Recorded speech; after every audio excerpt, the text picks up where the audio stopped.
Good afternoon, everyone. And thank you for being here on Crime Time on A Mighty Blaze. We are so pleased you have found us here. We have another exceptional show for you this afternoon. I'm your host, Hank Phillippi Ryan, the USA Today bestselling author of 15 going on 16 novels of suspense. My current book is One Wrong Word, as you see on the door behind me. And my upcoming book is called All This Could Be Yours, comes out in September, and you can remember that it comes out on the same day as Dan Brown's new book, Lucky Me. So whenever you hear about Dan Brown's new book, you can think, oh, my friend Hank has a book coming out that day too. And that's how you'll remember it. But we are not here to talk about my book today. We are here to talk about the absolutely fabulous Count My Lies by the brilliant Sophie Stava. It is a debut. And let me tell you, this is one of those books. I mean, I picked it up and I thought, oh, let me just start this and see how it is.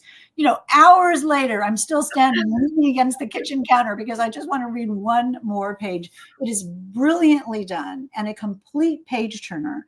And I need to tell you very, very quickly, and we'll talk about this more, that it's fun. It's twisty and turny, but it's also really thought-provoking, and it will really change the way you look at the world. And I can't wait to talk to the fabulous Sophie Stava about it. It is also a GMA book club. Yeah. Good Morning America. And I saw you on GMA, Sophie.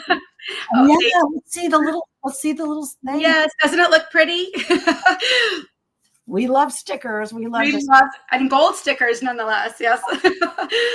We grew up wanting a gold star, right? And yes. What was it like, the whole GMA experience? How did you hear about it? What did they tell you? What did you think? What did you do? And then what was it like going from California to New York to be on? Oh my God. Yeah, it was amazing. The whole experience was incredibly surreal.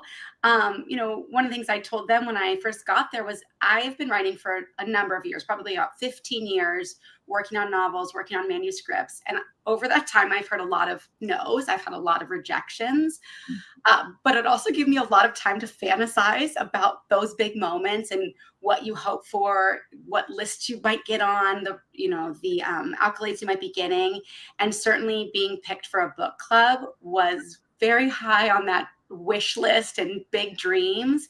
And so when my agent called to tell me, I was ecstatic. But I also have two really little kids, and I was driving them to the dentist, like they're 4 and 6.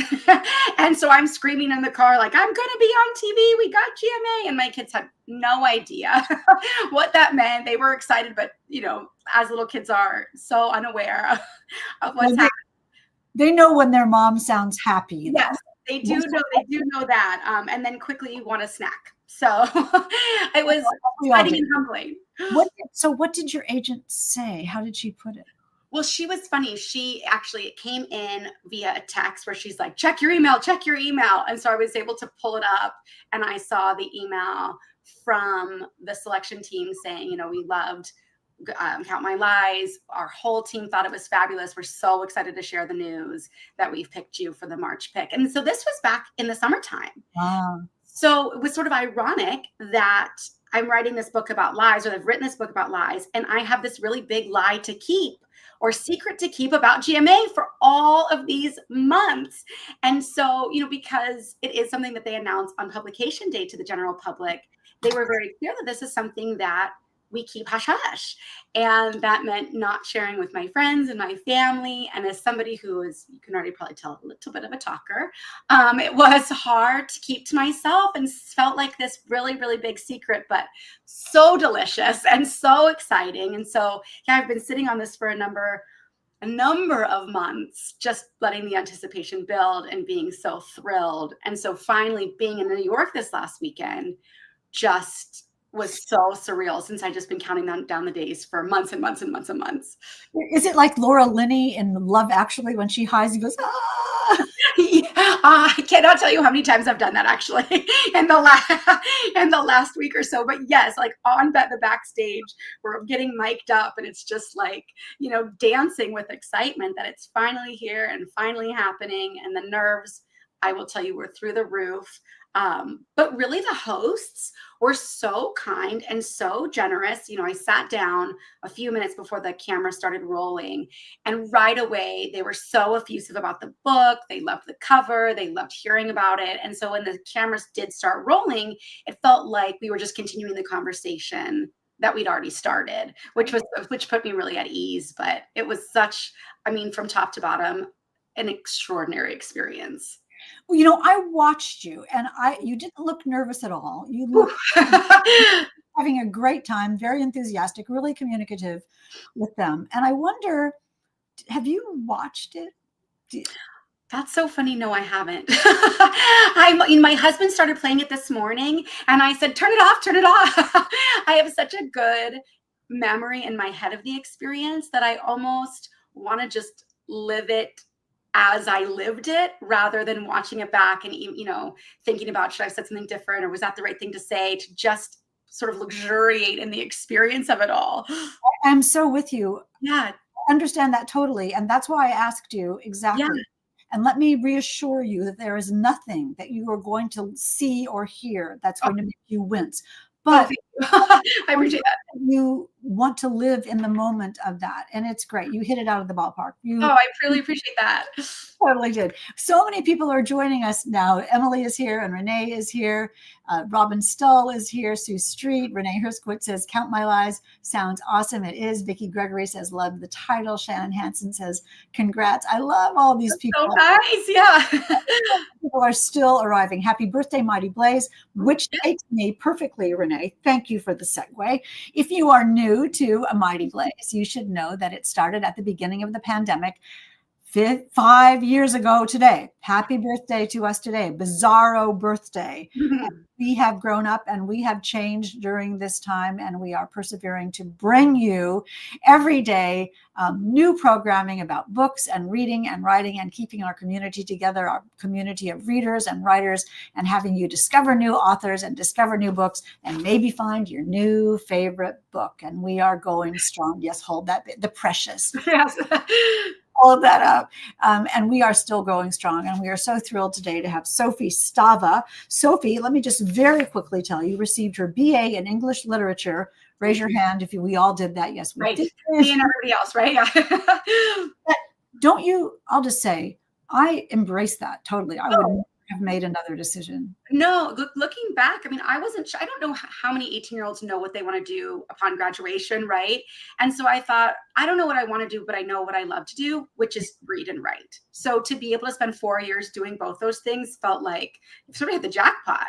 Yes. And it's changed my life and yours too, I bet. Really? Things that we learned then and understood then and went through then, completely relevant now, especially now. Anyway, I'll go on with your bio. Short. She currently lives in Southern California with her family, and Count My Lies is her debut novel. And here is that gorgeous, marvelous cover.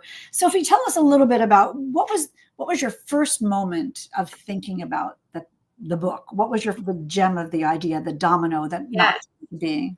I love this story so much. So I think I mentioned to you a little bit earlier, I do have these two really little kids.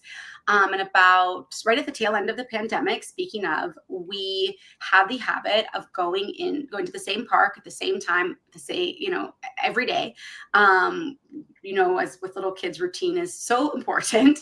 But because it was the end of the quarantine, there usually wasn't very many people at the park. But one day there was a woman there who I'd never seen before. She also had two little kids with her. And so naturally we got to chatting. I learned that she was the nanny for these two little kids, and those kids lived in the neighborhood. And we hit it off like you wouldn't believe. Like you think you're going to make friends as an adult, but you really often don't. We had the same likes, same dislikes. And so excitedly exchanged numbers and said, let's get together again. But as we left, she walked out one side of the park out of one gate, and I walked out of another. And I had this strange thought.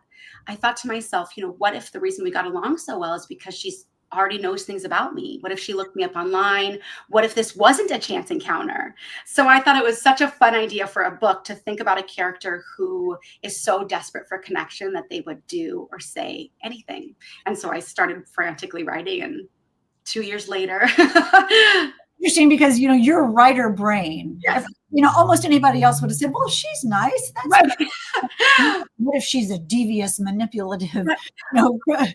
person? And it's great. I mean, I do think that there's such a yearning for connection in this story. If you just arrived, we're talking about Count My Lies, because even in your story about what happened to you, you were happy because, oh my goodness, a friend. I mean, that's such a precious thing. And then you had to paint it black a little bit. Yeah, right. In the book, though, the main character is yearning for connection. And that's what the book is really about. Absolutely. And I think that's what sparked it. I'm being in the park that day. I was lonely. I was looking for connection. I was looking for a community, much like Sloane is when we first meet her. And then when she first meets Violet, Sloane's down on her luck. She's working as a nail technician with a fake cosmetology license, living with her mom. She wishes her life was different. She doesn't have very many friends. She wants to be living a life that's different than her own. And similarly, when she meets Violet, the mother of this darling little girl, Violet's recently moved to New York City. She's also lonely. She doesn't know very many people in the city either. Motherhood, those early days of motherhood are especially lonely, and that's true for Violet. And so that loneliness and that wanting to be seen and to be connected with somebody really drives those two women together in a big way. I mean, you took that real life moment in time of you, a mom meeting another new mom, a potential friend in the park, and you made that be essentially the first scene. Right. But in there. Exactly. And how much after that did you know about the book as you were writing it? Did the whole thing come fully formed? Did you just have that scene as the beginning and then you had to watch the dominoes fall? Yeah, I wish an idea came to me fully formed. I think it would be easier, but actually that's what makes writing really fun for me, is that I am very much an exploratory writer. I typically have that one what if that then develops into a scene. And then once I have that scene, it usually leads me to the next scene. Sometimes that leads me to the next scene. Sometimes that leads me to chapter 20, right? And that's what's fun, is then I know, okay, I need to get from scene 3 to scene 20, and then I can connect those dots. But I didn't know where it was going to end until draft 2, really. So yeah, and so it was, I think that's what's fun about writing. But I heard a quote recently about, writing can be like driving through the fog with your headlights on. You can kind of see just that little bit in front of you, but if you keep going and you go slowly and you're sort of kind of taking things out of the way, you then get to that end scene or your end destination, as long as you keep going the direction you are drawn to. So that really resonated with me because it's very much how I write. I think about that all the time. It's either E.L. Doctorow or Somerset Maugham. Yes, it is. And nobody knows which one. Yeah, no, it is. Because yes, it is. You're right. It's so brilliant because, writing a book, you have 95,000 words and you're just clawing your way through the story. And the first draft is when you're just trying to figure out what happened. Right. Did it change a lot as you were writing it? Did your vision of Violet and Sloane change a lot as you were writing? It's interesting because Violet and Sloane, I got to know them quite extensively through the first draft. And then I grew up in a family of really big readers. It's no surprise that I'm a reader and a writer. So my first beta readers are my brother and my parents. And after reading it, my mom was the first one who said, Sophie, I think it's reading as a story about X, but I really think it's a story about Y. Oh. And my initial reaction was, you've misunderstood it then. That's not right. And then my brother had a suggestion that caused me to rewrite the whole second half. And in that rewrite, I got to be a lot closer with Violet, and I got to dig a little bit deeper into her character. And I found so many more similarities between her and Sloane. Like we talked about, the desire to be connected, to be seen, to be appreciated. And that really informed the direction and the new ending of the story. And so like you said, I think that initial story comes from the first draft, but really the refining of that story and the making it better comes from subsequent drafts. And it certainly did here. It'll all make sense, you all. This will all make sense. I know. I can't say too much else. Because this is impossible to really tell you the plot of, because even saying anything is going to ruin it for you. Right. Our lips are sealed. Well, you're good at keeping secrets. Totally so. It is, though, and on the cover it says, Count My Lies, and you do a wonderful way of enumerating the lies that Sloan begins to tell so she can remind herself of them, because the thing about lying is that you have to remember. Exactly. When you write about lying, it's such a creepy thing, lying. What can you talk a little bit about how you feel about that? Absolutely. So I think we all have friends or know somebody who has this nebulous relationship with the truth, right? People that we take what they say with a grain of salt, but often we really love those people and we like those people. And so I think so often we think, right, lying is bad. Absolutely. But there are all sorts of reasons people lie, that are self serving, that are to protect the interests of others. And one of the things that I found to be so sympathetic about Sloan, my main character, is that she's lying to be liked. She's Mm. lying to be interesting. And I think that's something everybody can relate to. She's not trying to be nefarious. She's not trying to be mean spirited. She just genuinely wants to make a connection. And she thinks this is the way to do it. But it's interesting, when my books first came in the mail and I pulled this out and I showed my kids' first reaction was, "What do you mean you're writing about a liar? Isn't lying bad?" Mm. And it did strike such an interesting conversation about the nuances. If you were to be honest about everything in your life, you might end up in some trouble as well. And so it ends up to be like, well, what are your motivations? What are things worth lying for? And for Sloan, be careful what you lie for, right? Because you might get yourself entangled into a situation you weren't expecting. But I think lying is such a nuanced subject that's more complicated than first blush. I mean, it isn't interesting too, because lying isn't just about what you say. It's how you present yourself and how you look and your actions and what you and what you want someone else to do, what you try to get someone else to do, and how you manipulate or not other people. So it's not just talking. Absolutely. And I think it's so timely right now with social media, right? Everyone really is putting this filter on what they want people to see about them. Especially on social media, you see, I'll talk to a girlfriend and I'll hear how frustrated she is with her kids, or if she's in a fight with her husband. And then 20 minutes later, I see a picture of them all smiling on the beach, right? And you're thinking, wait a second, that's not matching the reality of what I know to be true. But we're all trying to generate this image, for better or for worse, right? So I thought that this was sort of a little bit of a deeper dive into that. Definitely so. You did so gorgeously. This is called Count My Lies, the debut novel, the GMA pick by the wonderful Sophie Stava. It is also a book about female friendship.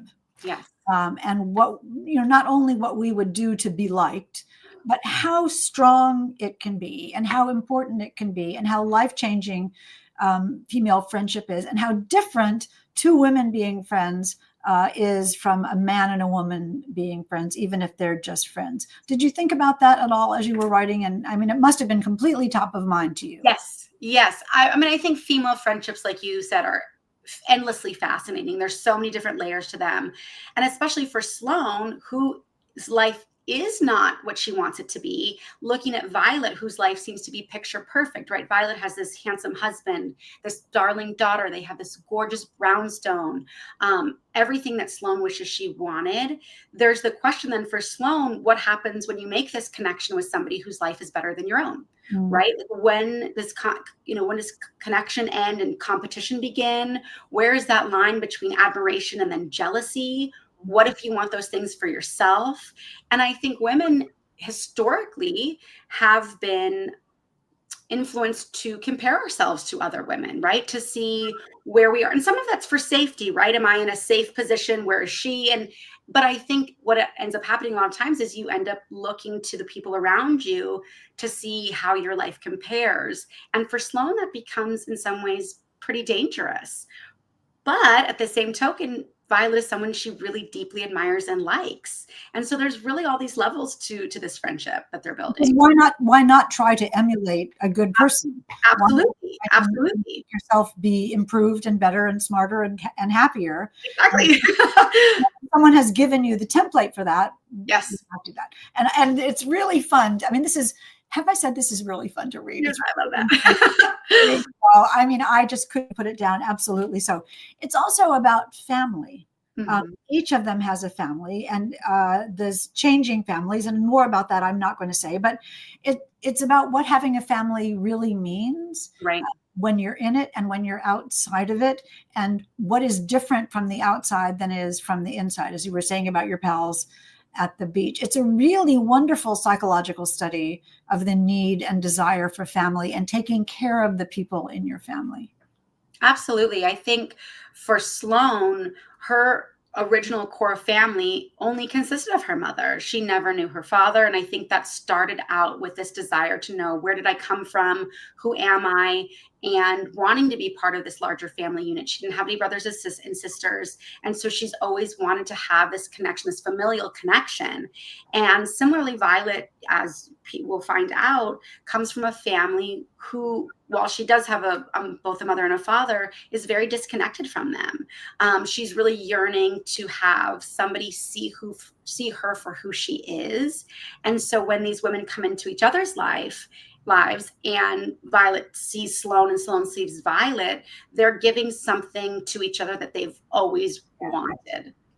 And it's interesting because you're so good with characters, because these are very deeply formed characters, Sloane and Violet and the rest of the people in the novel. And you're such a good writer because you tell us things about the character without really telling us them. You let us see them. For instance, that Sloane is really lovely to her mother.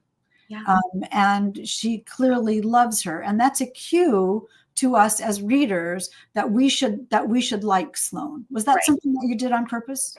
I think so. I think really, you can say a number of things about somebody. You can put a number of adjectives to them, but until you really see what kinds of things they do, what decisions they make, you don't really know who they are. I think that's one of the reasons I really liked putting song lyrics or insinuating like that Sloane's listening to certain kinds of music because what lyrics resonate with her, or her decision, like I say, to just live with her mom and to take care of her above all else. Because until you really see what that character's like on a day-to-day basis, you really don't really have a feel for them.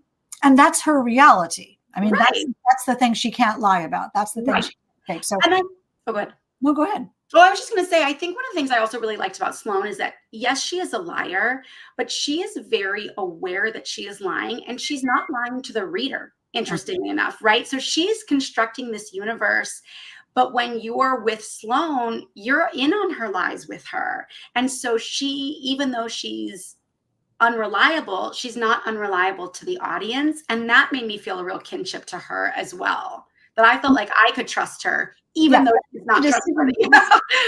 No, I hear you, but that's a decision that you had to make, is to write a book that's fair. Yes. And it's twisty, and it's a cat and mouse thriller like you've never read, you all. This is the queen of cat and mouse thrillers right here. But again, you're not giving us an unreliable narrator to us. She is telling us the truth. And that's a skill. That's really hard to do because you can't give everything away. Right. But I think it's fun to be the co-conspirator in some ways of your protagonist, that we're alongside with her. And I think it gives, one of the things I've heard from readers, and it gives a lot of secondhand anxiety, right? You're with her feeling like, are we going to get caught? We have told a lot of lies here. Is somebody going to find us out? And that builds the tension in a nice way, because you know the lies that she's telling. You're not in the dark. And I feel like you want to trust your main character. When I'm reading, I don't want to be lied to so directly. So that was just a personal preference that made me feel favorably towards Sloane. The amount of suspense in this book and the tautness of it is really palpable. It's so interesting because the worst thing for a liar, if you like them, is to get caught. And you can pretend to be something. I'm being really very careful here. You can pretend to be something in one life as long as no one in the other life sees you. Right. And you put her in a position where every day is potentially terrifying, and every day she could get caught. Right. Can I ask you a couple more questions? And one is, another thing I really loved about the book is that there is a little girl, Violet, in the book. I mean, Harper in the book, Harper. Violet's daughter, Harper. And you, as an author, are really sensitive and careful that Harper is never involved in a situation that could hurt her emotionally or physically. I mean, she's a big presence in the book. Yes. When untoward things happen, or stressful things or dangerous things, you take her out. Was that something that you thought of on purpose? Absolutely. I mean, I think speaking of characters and who they are and showing and not necessarily saying is Violet is fiercely protective of her daughter. In fact, I would go so far as to say her love for her daughter is really what drives her and what motivates her. And so anything that would put Harper in danger would be such an antithesis to her character. It would be so disingenuous to who she was. And so anything that would harm Harper would Violet would have to get her out. Otherwise, it wouldn't be authentic to her. And so, and I was certainly writing from a mother's perspective, right? I mean, the first thing that you feel if there's danger that surrounds you is protect my child, get my child out of this. And so I thought to be able to write a mother authentically, that would have to come through very quickly and very clearly to the readers. Yes, but you did it, and I agree, and it worked beautifully, but you did it as an author too. You really protected Harper as an author. You took her out of places. You wrote the scenes so she would not feel the brunt of whatever stress, which I will not mention. I mean, I just thought that was lovely of you. And it also makes the book be, if I can say, safe to read. Yes. Yes.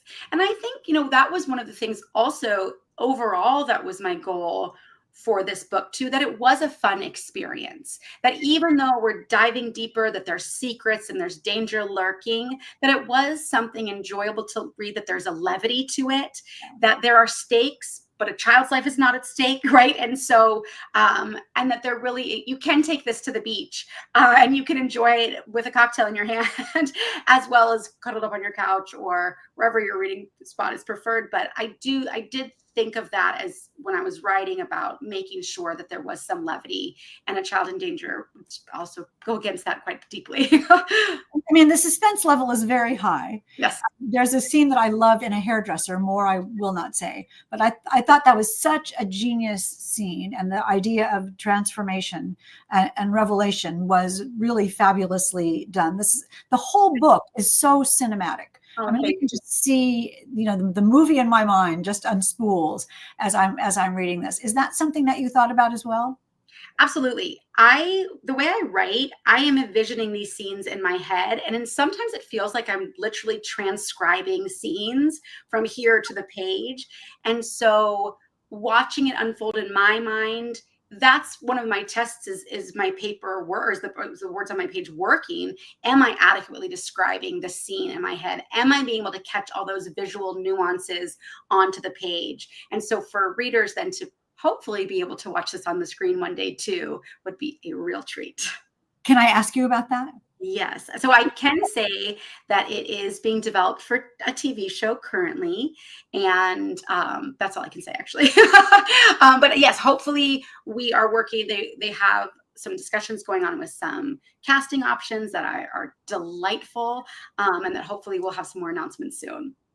You're killing me with this because I really want to ask you, and I know that you can't answer, and I don't want to put you in that position. So we'll just go right on. I so want to tell you. I know I'll hear. You can email me. Okay. You were talking about that you had been writing for 15 years. Yes. How did you decide that this was the one that was going to be your novel? What was that feeling? I've thought about that. Why is this the one that's worked and resonated the way it has versus some of my other writings? And I think it's for a lot of the reasons that we've talked about already, that we're working with characters that can be seen as sympathetic, that the themes I'm touching on of the loneliness and the acceptance and looking for connection really resonate with people. And I think especially in a post-pandemic world where that was severed for a number of years and everybody really understood what it was like trying to reconnect and re-find that family that a lot of us had lost. And then I think the social media aspect, like I said, everyone's really filtering themselves. Everyone's putting a version of themselves out to the world that's curated. And so for a plot to match that, I think felt very timely. And I do think, after 15 years of writing, my writing is getting better.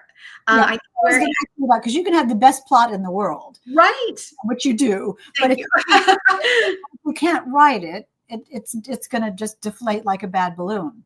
Thank you. You made this. I mean, how did you feel when you finished? And I mean, when you finished and opened the box of books and there it was, and how did you feel about that? I overwhelmed, truly. I mean, to go to from seeing your book in your head and then on a Word document, I write in Word, and then to see it printed out as just loose leaf papers, and then to see it in a hardback book and on a shelf, no less, is something I think every writer has dreamed about for a really long time, and just feels incredibly special. And I feel so fortunate because I've been doing this for a long time and I've heard a lot of no's. I know that a yes is not guaranteed. There are so many brilliantly plotted and written books that have not found their home and have not found their audience yet. So I know it's not always a guarantee that as an author, you'll see your name on a shelf. And so for that to have happened with Count My Lies feels very special and very fortunate. Speaking of very special, this cover is so great. Beautiful. They did such a good job. It is. How did you feel when you saw it on the shelf? Oh my God. I loved, and somebody mentioned to me something that I hadn't thought of originally that I love is that when we were brainstorming what we could put on the cover, the idea of these crossed fingers as a representation of lying felt like it really was catchy and the right thing. But somebody commented what they liked about it too was that it's something little kids sometimes do when they're telling a lie, right? Like sometimes these white lies that they don't want to get caught, and there's this innocent to it, where as long as I'm crossing my fingers, I'm not going to get in trouble. As long as I'm crossing my fingers, it means I'm doing the right thing. And so knowing Sloane, this liar who's lying though for what she thinks are the right reasons, it adds that innocence to her a little bit, and that it really exemplifies her desire to be liked and to not want to do the wrong thing. So, but the colors are beautiful. I mean, they did such a good job with how the fingers clutch the Y a little bit, and so it's embossed. I'm just stunned by it. So I could not be happier. I spent a lot of time looking at it. Well deserved, absolutely. Thank well you. deserved. Congratulations on this. We have so many questions. Oh, great. Take some questions from our fabulous audience. Margaret in the back room will choose them, and she's going to surprise us with Deborah. What did you have planned for Pub Day celebration? How long has it been out? So this is my 1 week book birthday. So a lot of birthdays today, right? On the day that it came out, we went to a bookstore in my hometown, down in Orange County, with my husband, a couple of girlfriends, and we just took pictures and we signed books there, which was really fun. And then had a celebratory lunch. And then the following day, a local bookstore, Pages in Manhattan Beach, hosted a launch event for me as well. And so that's where I grew up. I had a lot of friends and family there, which was wonderful. And then we'll also be down in Orange County tomorrow night at Lido Village Bookstore as well. If anybody's local, I'd love to see you there. It makes me want to ask you, though, the Yes. woman that you met at the park, is she your friend? Yes. So some people, you'll learn in Count My Lies, some people are too good to be true, but the woman in the park was not too good to be true. She's actually one of my very dearest best friends now. And she came with me to New York to go on Good Morning America. She's been along every step of the way. So we always joke I got a best friend and a book deal out of our meeting at the park, which couldn't be luckier. So she's wonderful. That's a marvelous story. I love that so much. What if you said like, oh no, she went away. Did the title come? Good question, Betty. Did the title come to you right away, or what? Welcome, Betty. So the title came to me actually in the rewriting and later drafts, thinking about how a character can keep track of all these lies, thinking about how I'm going to keep track of all these lies and how the reader's going to keep track of all these lies. And so in one of the later drafts, I had Sloane standing on the brownstone stoop, going into the Lockhart's house for the first time, ticking off her lies, what her name is, what her profession is, what she's told Violet about her mom.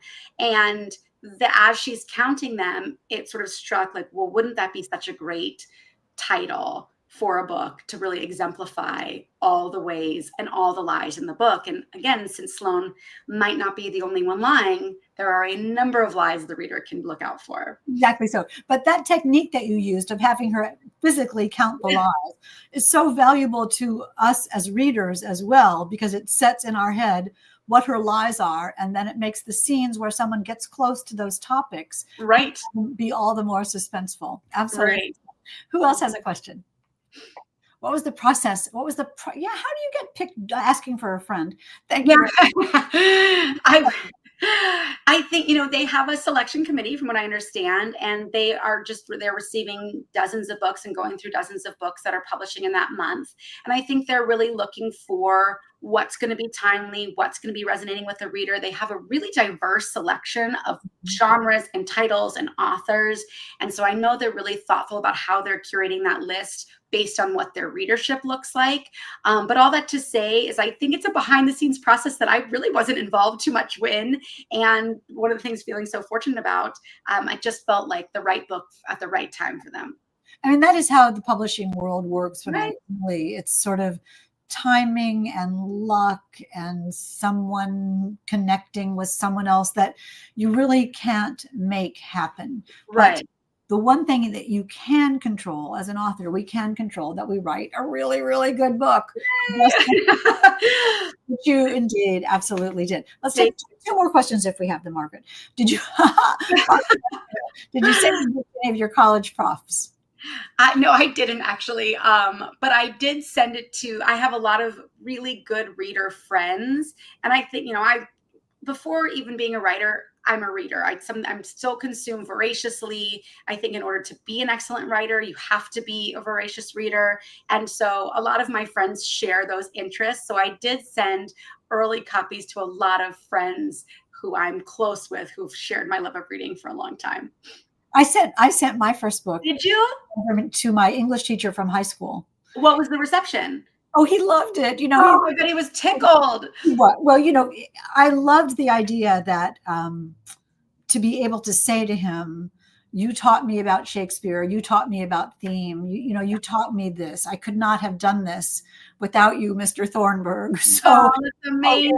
I dedicated the book to him. And it's true, those teachers who are so pivotal in our lives, sometimes they don't know what they've created. So I thought it was good. I thought it was good for him to know. He said, "Oh, I always knew you would turn out to be something." And I'm like, "No, you didn't." Convenient. Oh, I bet he did. I think I'd like to think teachers have a knack for that. Yes, I wonder about that. Good point. Yeah. Vicky says, "Ooh, are you working on another novel?" I am. One of the best pieces of advice that I received when I sold my book was from another author who said, in the year leading up to your debut, write your second novel, because once it comes out, you are going to be so distracted. You're going to be, if it does well, you're going to be worried that you won't be able to replicate the success. If it does not well, you're going to feel like a hack. So write your next book now. So I'm very pleased to say that I have a solid first draft. I'm working on edits from my agent, and hopefully we'll have some details about that soon. I cannot wait to read it. You send that right to me. I would love to. My mailbox right now. I would love to. I'm your massive fan. Do we have one more question? From someone? Because I know we're running out of time, but I want to make sure. Good question. Robin says, "Who is your instant reach for author?" Oh, great question. I have a couple. If I see Megan Abbott is coming out with another book, I can't tell you how quickly I will pre-order a book from her. I think Megan Abbott's stunning. I think she does thrillers in a way that's interesting and evocative. Also, similarly, in a non-thriller genre, I love Lauren Graff, who sort of reads like a page-turning thriller, but is so literary. I love Tana French. I love Laura Lippman. So some of my favorite crime authors. I think Chelsea Beaker is really wonderful as well. So I could keep going about this all day long. Lauren Groff once told me that she writes her novels. Do you know this? She writes the novel on brown paper on her walls. I've also heard that she writes a first draft, then puts it and locks it away in a trunk or something, and then never looks at it again and starts over. And I cannot tell you how foreign of a concept that is to me. I'm the kind of person she brown butcher paper on the wall. How beautiful!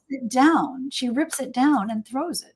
Oh my God! I would buy it from her and plaster it all over my walls.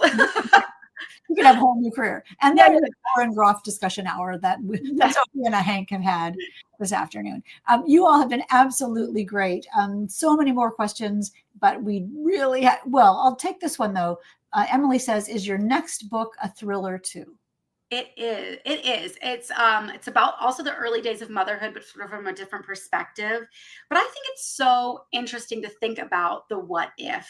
What if all that's picture perfect holds something more nefarious? And so that type of writing is just so exciting to me. And I can't help myself from trying to look at the darker side. I think you're probably the same way, Hank, if I could imagine. It's hard not to imagine what things would be like if they weren't as they seemed. So for now, I can't stay away from a thriller genre.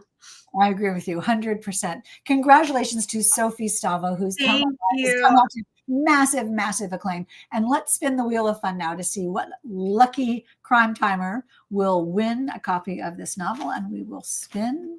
Ooh, Look, how fun. That's so fun. isn't that hilarious? I always think there should be music. Yeah, yeah, We yeah. can hum.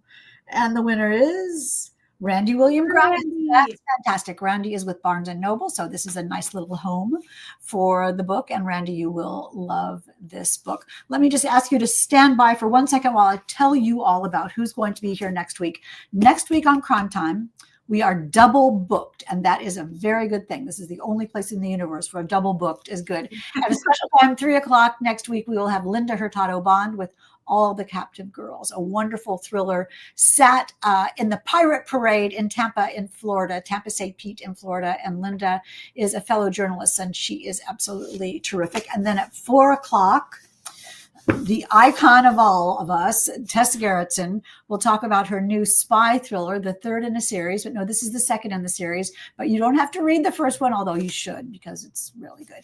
But this is the second one about the Martini Club, a group of retired CIA agents who find themselves in Maine and having to solve a crime, even though they're retired. It's fantastic and brilliant, and she is quite a genius. So she will be here at 4 tomorrow. Sophie, congratulations. Randy says, I'll be buying the audiobook, so she'll still get.